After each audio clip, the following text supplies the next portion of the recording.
There's no discrimination. It does not know a face. They don't have the same social abilities. It's not just something like strep throat. How severe those disabilities are really range widely across the spectrum.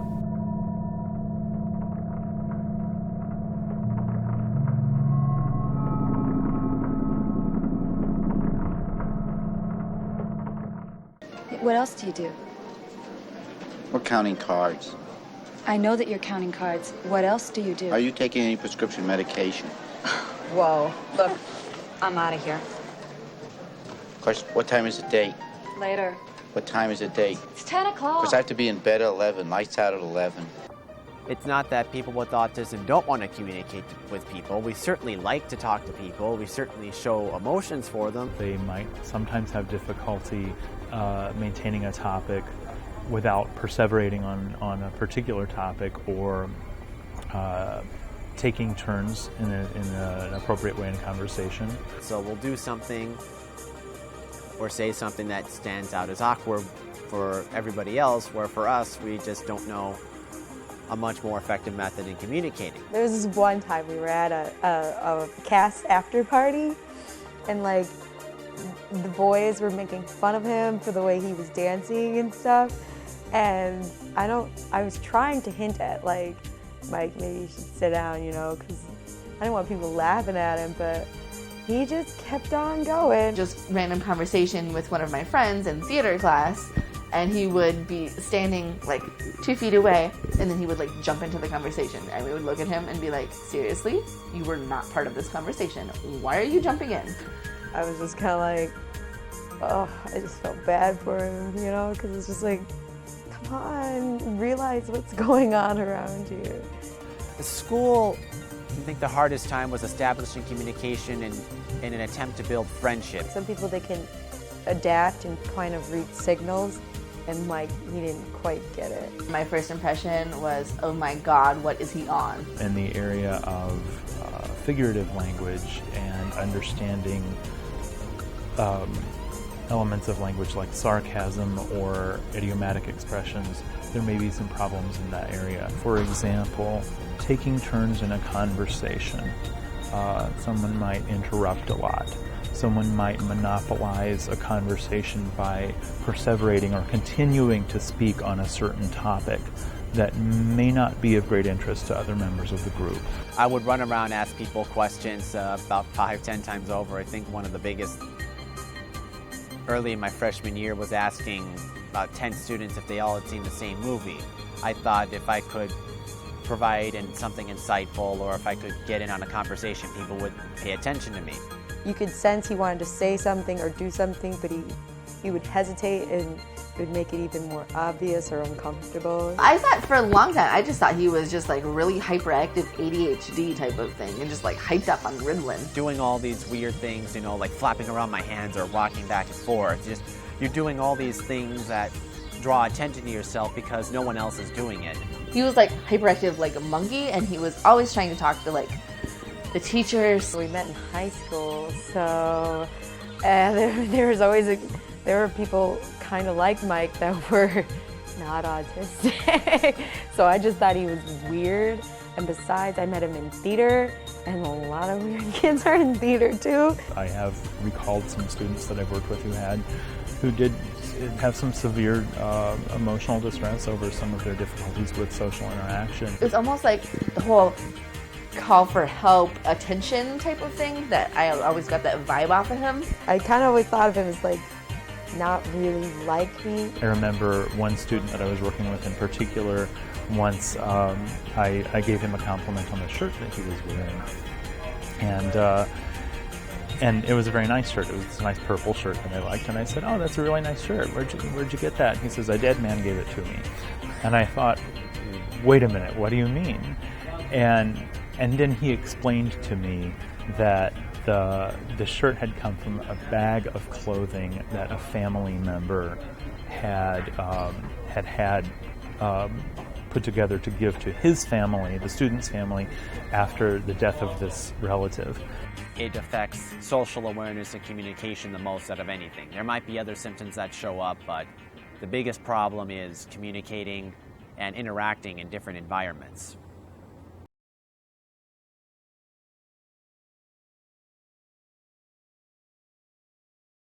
Sometimes the social interactions can be a little bit different from what many people may expect. If Matt had never shared with me that he had autism, I would not have known what his disability was. Because it really wasn't very flagrant. It wasn't something that was just in your face. Only very recently did somebody officially diagnose it in me, but I suspected so around 2000, long after my childhood, actually. Matt, having autism, he didn't stand out that much from the music community. When I first met Matt was probably about 10 years ago, but I didn't become really good friends with him until maybe about 7 years ago, maybe 6 or 7 years, when he started coming out to the blues jams that I host. I remember running into her at the Triangle Bar up north of the cities.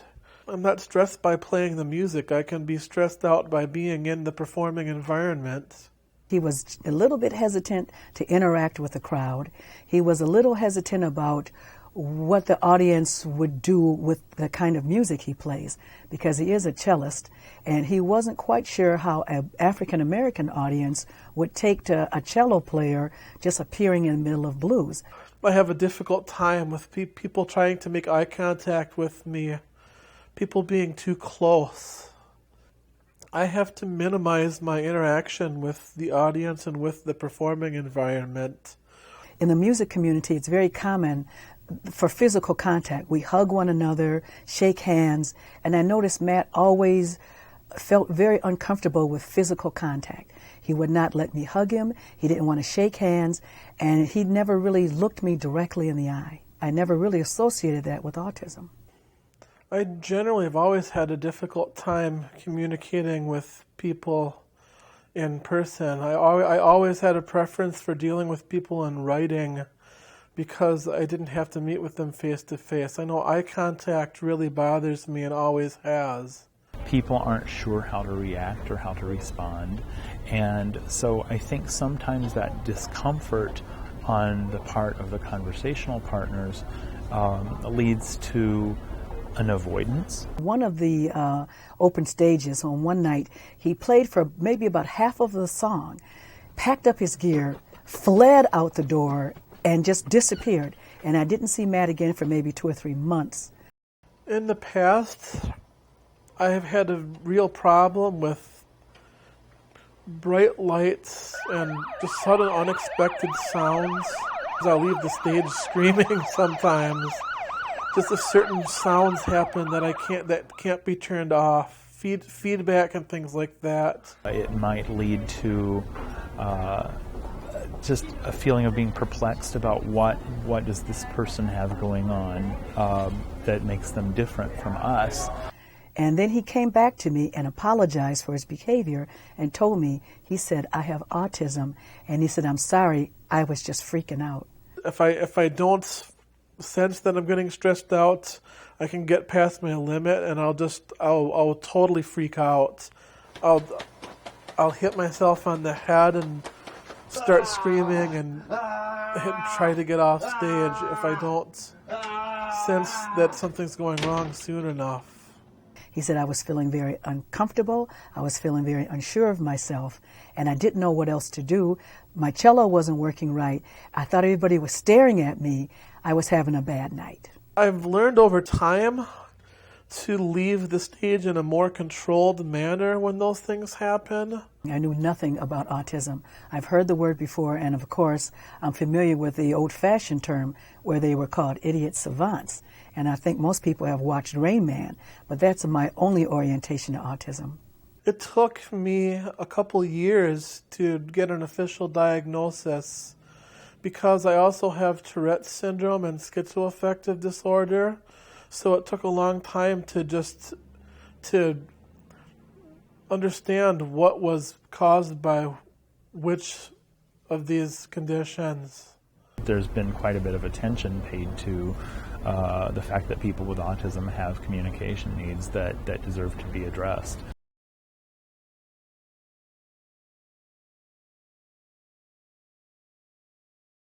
I think the hard time was that the fact that I just was trying too hard. I would try to talk to people, it seemed like, all the time, or if I saw them, I'd try to greet them, and you realize that you don't have to do that every single time you run into somebody. I just thought he was just this strange kid.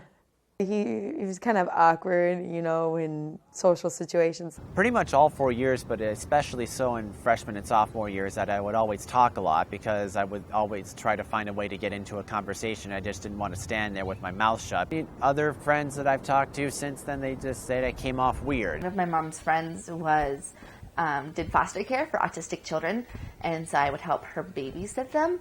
And except the only autistic kids that I've been dealing with were like from 6 months to like 4 years old. So we're talking very young children. The way that Mike acted was completely different than what I was used to, because the children that I was dealing with some of them would isolate, and some of the other ones had like the things with like touching people. And so I was used to being able to deal with kids and trying to, like, not so much as therapy, but like watching them, trying to interact with them. I would feel like they weren't listening to me when in truth they were. They just weren't giving me eye contact, which, as I've learned, is often a cue that someone is listening to you. And when someone turns away, it's hard to judge whether they're listening to you or they're pretending that they're listening to you. And then he goes and says that he's autistic and he's like in high school, and I'm like, interesting. Yeah, I really hope that these kids don't turn out like this. That explains some things.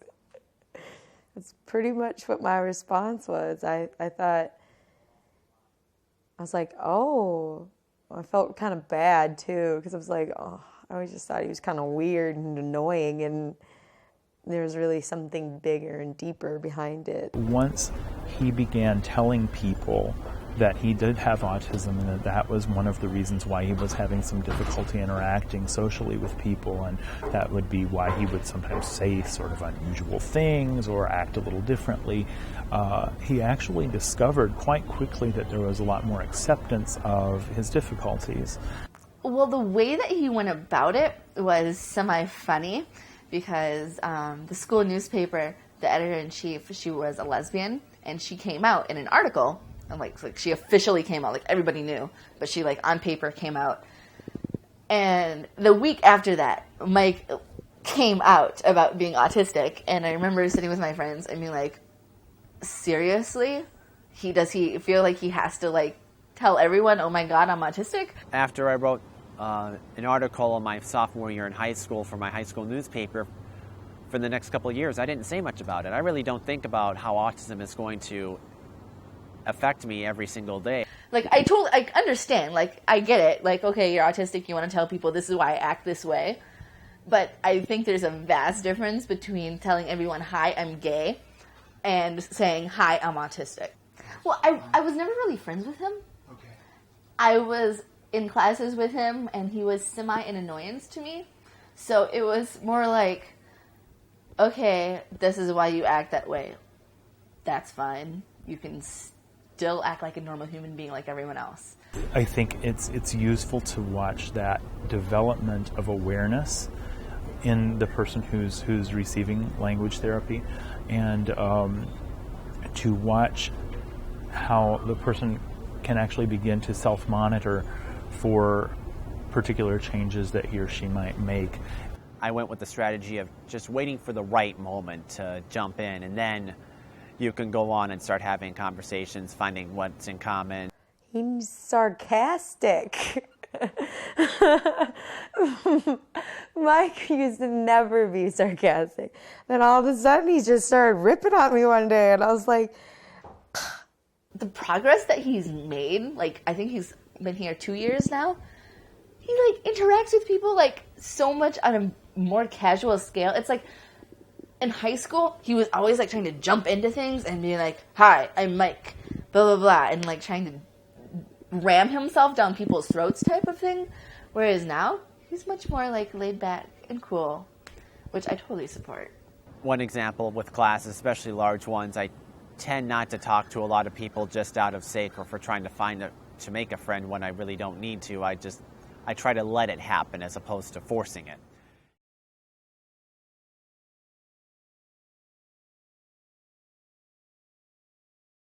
The Matt Probst that I know today is a 180-degree different person than I knew 6 or 7 years ago. He's so social now, it's hard to believe that gentleman that fled off the stage in fear is the same guy. But about the time I changed degrees, my friend started a blues band in Eau Claire and convinced me to try my hand at that. He comes out to the jam that I host now, which is on a Monday night. Sometimes he interacts with the crowd. Sometimes he just grabs a newspaper and sits over in the corner by himself. But invariably, I'll look up and Matt's standing sometimes just feet or inches away from me. He used to never do that. And he'll wait to talk. He'll wait for the hug now. I have, in particular, gone to the jam at Shaw's on Monday since not that long ago, since a couple months ago. Music has helped me just by providing a means of social contact that gets by the initial reaction someone has to you. Not only his playing of the music and his skill, which has advanced and developed just dramatically to the point where he's a much requested musician. Not only that, but I think the audience response to him has made him feel very comfortable in his own skin. He feels like he has something to offer, and people appreciate him for it.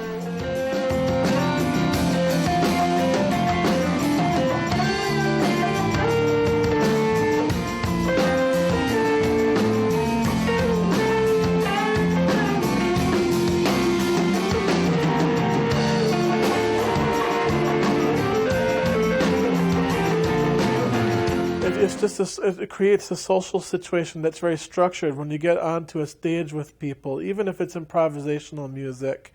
There's a certain structure and pattern to how you conduct yourself on stage. And he gets so much applause and so much love, it's hard for him to not respond to it. People seem to find a lot of emotion in my performance, which baffles me because I honestly don't feel anything when I play music. I'm computing scales and chords and things, and everyone, even when I play blues, people say they get a very emotional response from it. And I think the music plays such an important part of his life that everything else is secondary.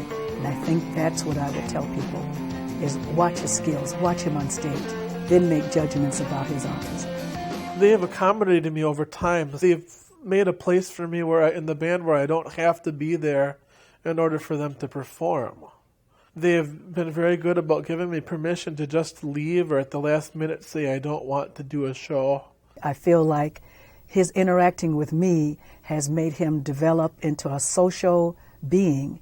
He's more comfortable around everybody, and I just like him. He's one of my favorite people. I remember songs that Chris wrote that he can't even remember anymore. I don't forget things once I remember them.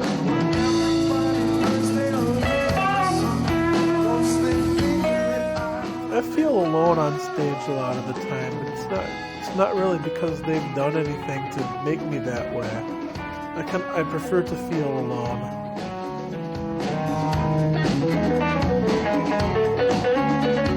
I truly believe music has the ability to transform.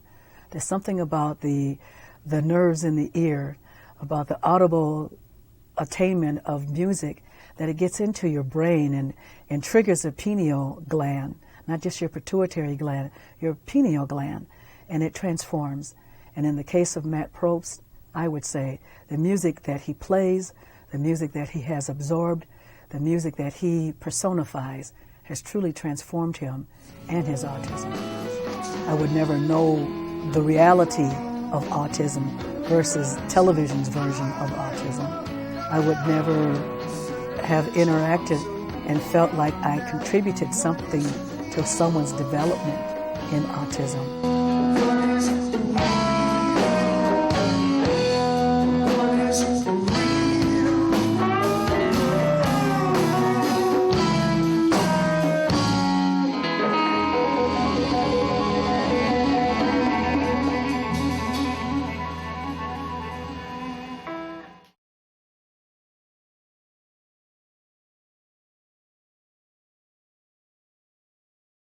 I didn't realize at all that Mike had autism and that Matt has autism and that they would be considered on the same continuum. I didn't realize that at all. When I was on Care 11 for an academic all-star, they brought it up again, and I thought about it for a little bit, but when I wake up every morning, I don't think about it. A lot of the problems I've had over time they'd never really go away, but I mean, the moment you gain insight into it, you really start the process of being able to accommodate for things and to be able to decide what things you need other people to accommodate for. To be honest, I don't really think people have that sound of an idea or even like a stereotype of what autism is. To me, working with students who have autism is like working with a puzzle. And every puzzle has different pieces, and every puzzle fits together in a different way. I would like to solve the puzzle. Yes. Butternut squash soup. There you go.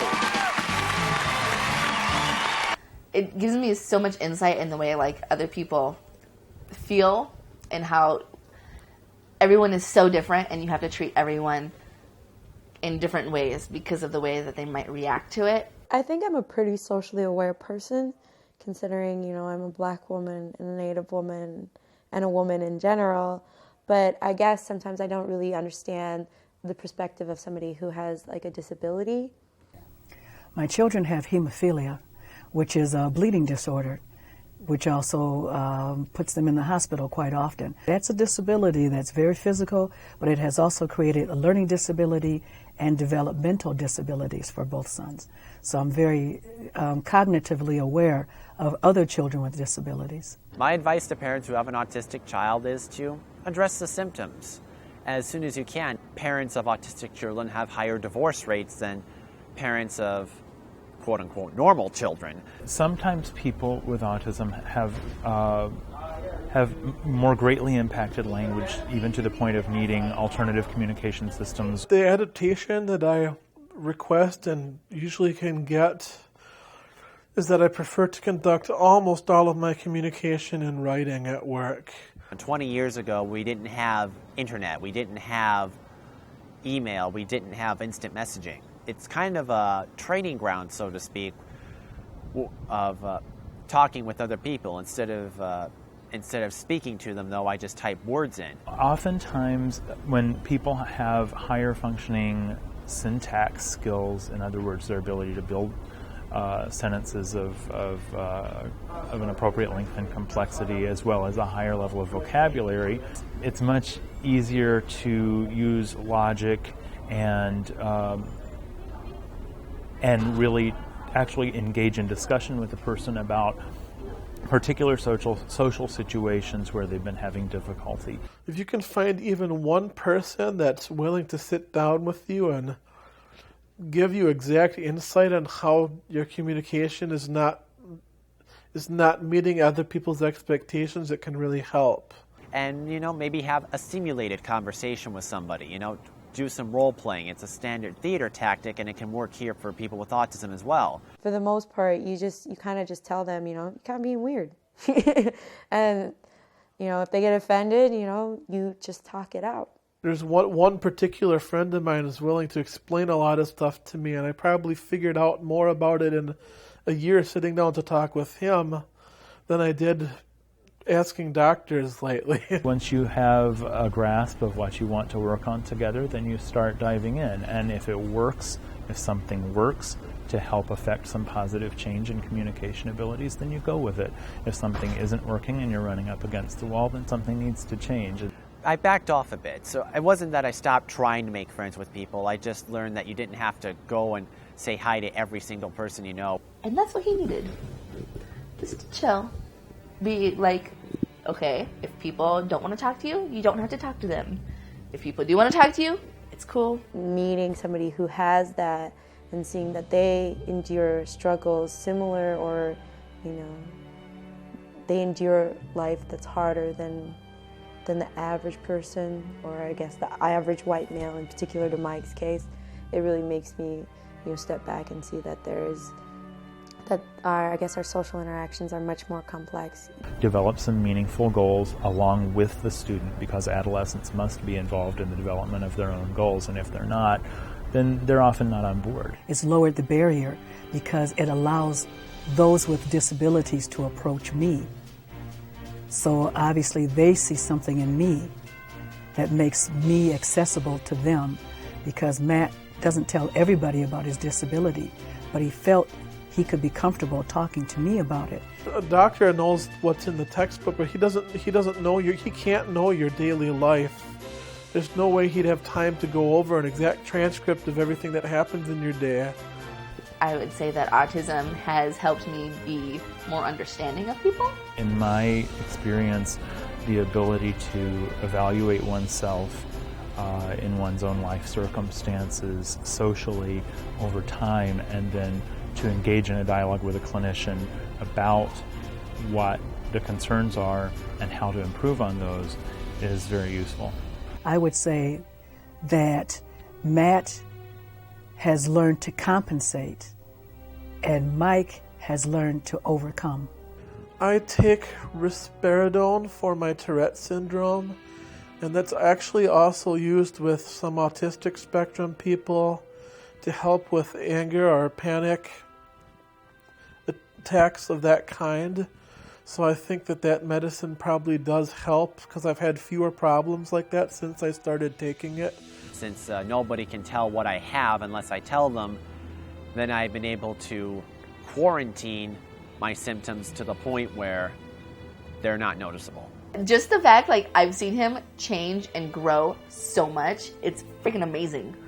If you get the diagnosis, start as soon as you can looking for programs, looking for resources that can help your child overcome those symptoms. You just have to approach the person, get a feel for the situation, and then apply what you think is best.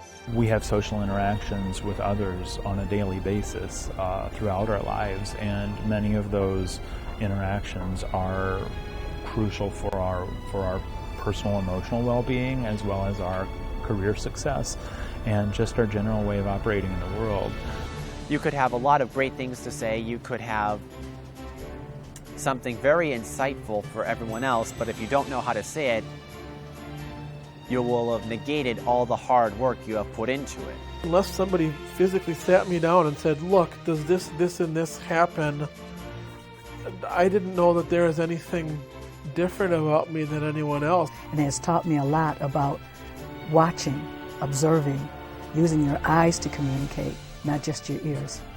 I think it's the way you have to deal with all things in society that make people uneasy, like even questions about race and inequality in regards to women and sexuality.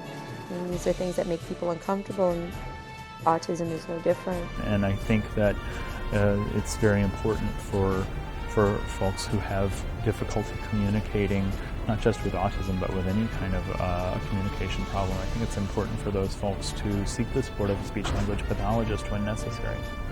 The experience I've gained in my area of work in television production and journalism, where the focus is on details and where you can it's sort of a niche, and then you use those as a means for communication. It is one of the fastest growing disabilities amongst children, but people still don't know what that looks like what that disability looks like.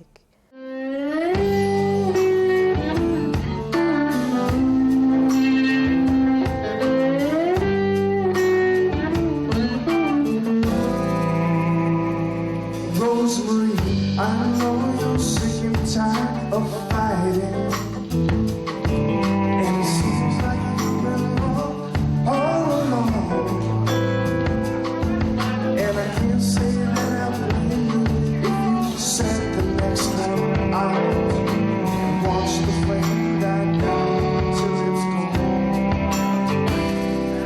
Cause the cancer